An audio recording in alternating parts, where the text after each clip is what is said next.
आम बोलचाल में सुना होगा, पंजाबी गानों में सुना होगा, डायलॉग्स में सुना होगा, गुरुद्वारों में गूंजता हुआ सुना होगा। लेकिन क्या कभी आपने इसका अर्थ जानने या समझने की कोशिश की, इसका भाव क्या है? चढ़दी कला दरअसल सिख परंपरा का एक बड़ा इंस्पिरेशनल फ्रेज है।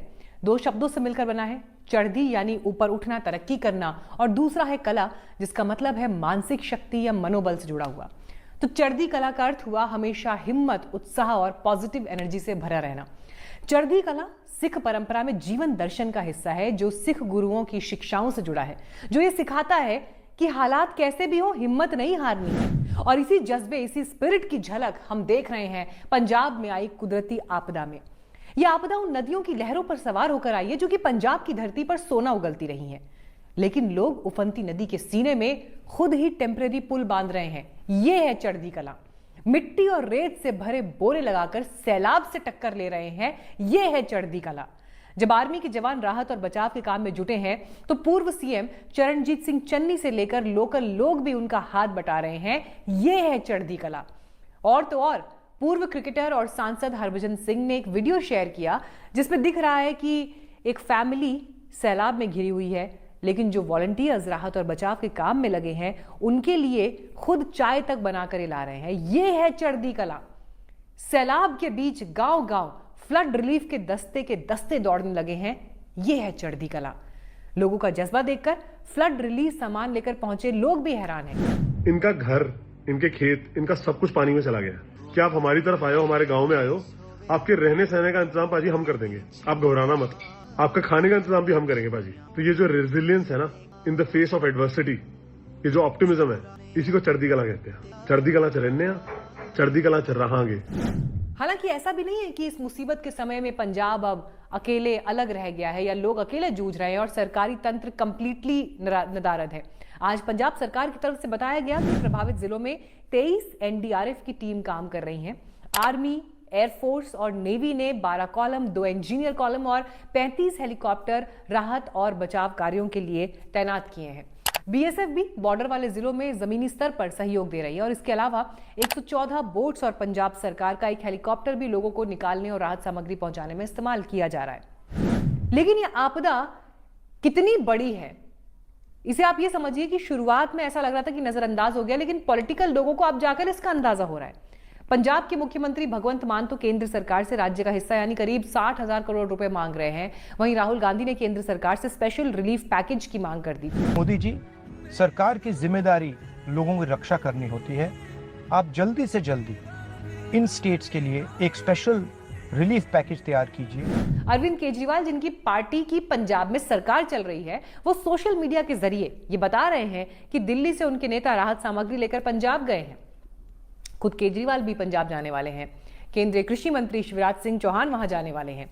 केजरीवाल वीडियो मैसेज के जरिए इतिहास की याद दिला रहे हैं कि पंजाब देश की ढाल है। पंजाब हमारे देश का केवल एक राज्य नहीं है, वो हिंदुस्तान की एक मजबूत ढाल है। वाकई पंजाब की तरफ देखने और पंजाब को समझने की जरूरत है, क्योंकि पंजाब पर यह कुदरती संकट बहुत बड़ा है। न्यूज फीड्स पर जब हमने पंजाब की त्रासदी पर जो पिछला वीडियो बनाया था, तो आप जैसे लाखों लोगों ने उसे देखा, सराहा, दूसरों तक पहुंचाया, शेयर किया। उस वीडियो का लिंक भी मैं इस डिस्क्रिप्शन बॉक्स में दे रही हूं। जो लोग नहीं देख पाए वो इस वीडियो को जरूर देखें। जब न्यूज बीट्स पर हम ये वीडियो बना रहे थे तब सिचुएशन ये थी कि आधा पंजाब डूबा हुआ था। 23 में से 12 जिले डूबे हुए थे। लेकिन अब खुद पंजाब सरकार ने यह कंफर्म कर दिया है कि सैलाब की चपेट में पूरा पंजाब है। पूरा पंजाब। इसका मतलब सरल भाषा में ये समझिए कि पूरा पंजाब बाढ़ में डूबा हुआ है। पंजाब में आई इस आफत को कुछ पॉइंटर्स के जरिए भी मैं आपको समझाने की कोशिश करती हूं। पंजाब सरकार ने राज्य के सभी 23 जिलों को बाढ़ग्रस्त अब घोषित कर दिया है। सरकारी डेटा ये बता रहा है कि अब तक बाढ़ से 30 लोगों की जिंदगी खत्म हो गई है।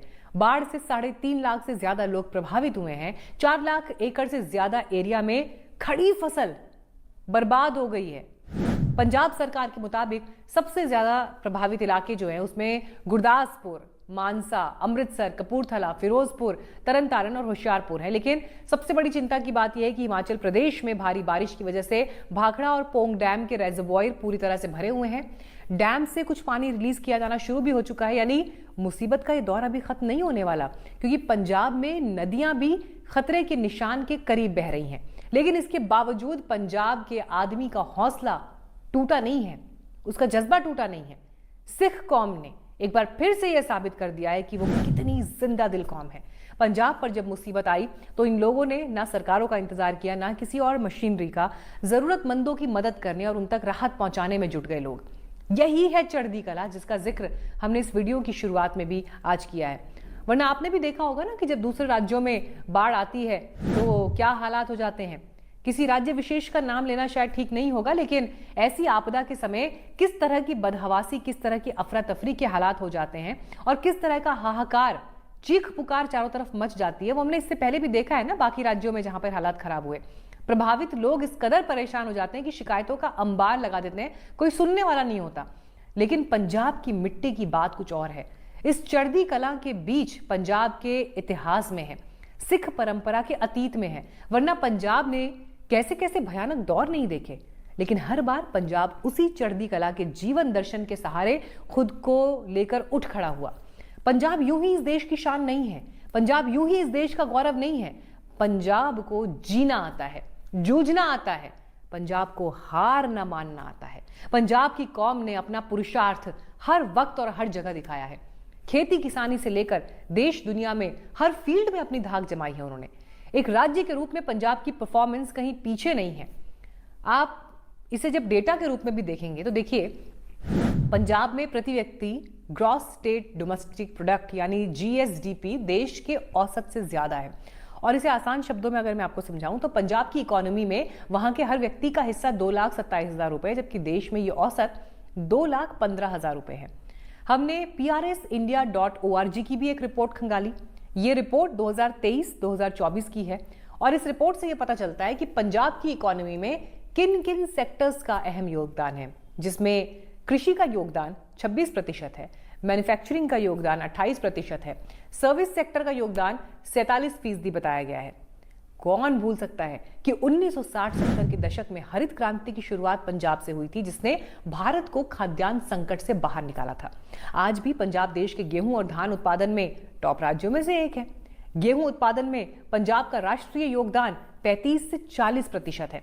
वहीं धान उत्पादन में ये योगदान लगभग 25 से 30% के आसपास है। वैसे भी किसी भी देश या किसी भी राज्य की तरक्की उसके लोगों से, वहां बसे समाजों से होती है, उनके जीवट से, उनकी जिजीविषा से होती है।